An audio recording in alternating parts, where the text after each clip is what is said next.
So the loads we booked, one of them was going from Houston, Texas to Greensboro, Georgia.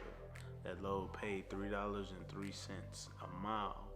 The next load is going to be going from Greensboro, or I'm sorry, not Greensboro, Georgia.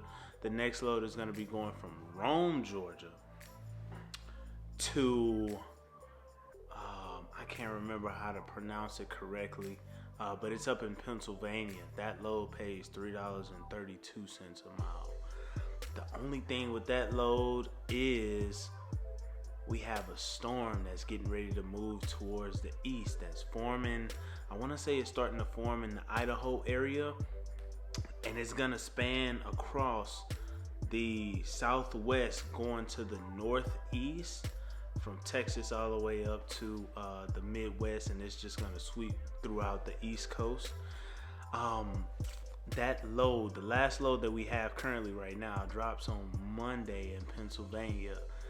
Pennsylvania and the majority of the East Coast is supposed to see that snow and rain on Saturday. So what you got to do at that point is you got to reach out to your brokers, all of the people that's on your team that need to know how that load is moving, and get them tapped in so that they know what's going on ahead of time. Even though you would expect other people to understand that storms happen, things happen, you still need to let people know, because communication goes a long way as far as creating good business. And on top of that, just making sure that you're squared away. You're covering your ass in case something happens. You've already let people know what's going on, even if they don't know what's happening. Because some people they're not informed on what's going on. All right. So, oh man, so this is a big one. Time under your own authority. So, our company, we run under our own authority.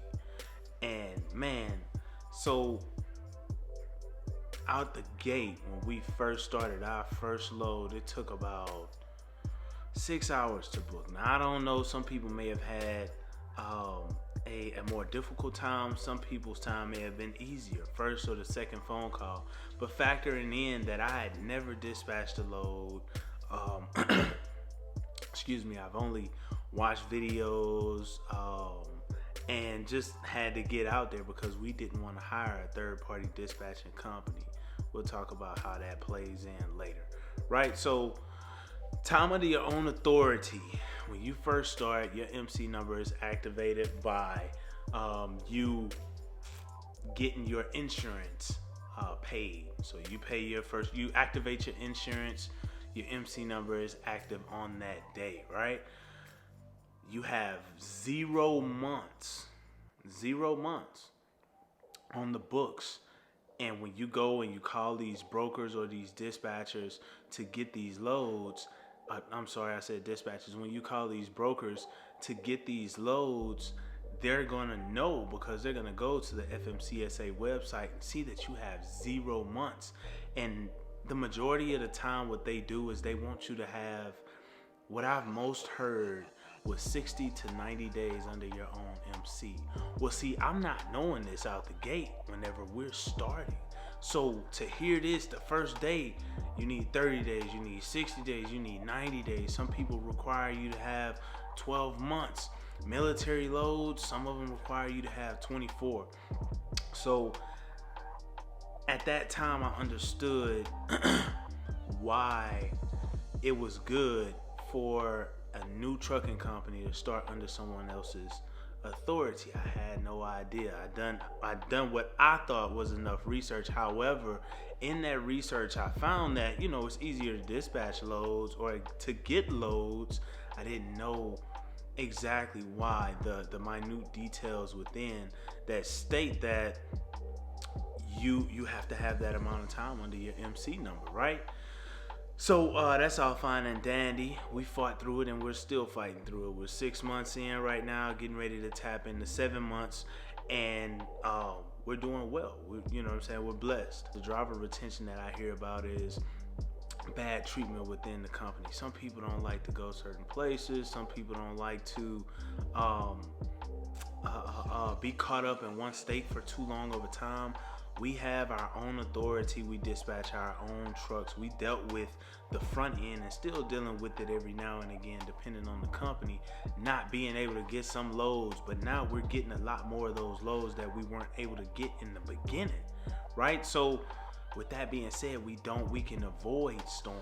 If we know that there's a storm coming, we can avoid storms. We tap in personally with the brokers that we book the loads with to make sure our drivers are squared away. They don't have to worry about it. If our operator tells us, hey, this has happened, this is coming, and I didn't see it, then I tap in with the broker, paper trail, and phone call. I type up an email, then I make a phone call. Send the email off, make the phone call. Hey, did you get my email? Are you tracking what's going on? Okay, good to go. So right now, we're looking like we should still be able to make it. I'll have more clarification on that in a day or in the next 12 hours, right?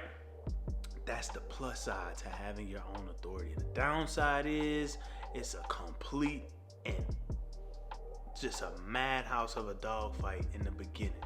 But you fight through, you keep God first, and you persevere, right? Or you get better at it, you know what I mean? And you understand how to finesse.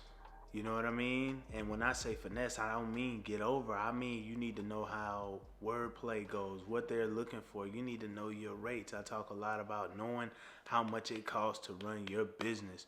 On each load, how much do you need to be paid by the mile? All right?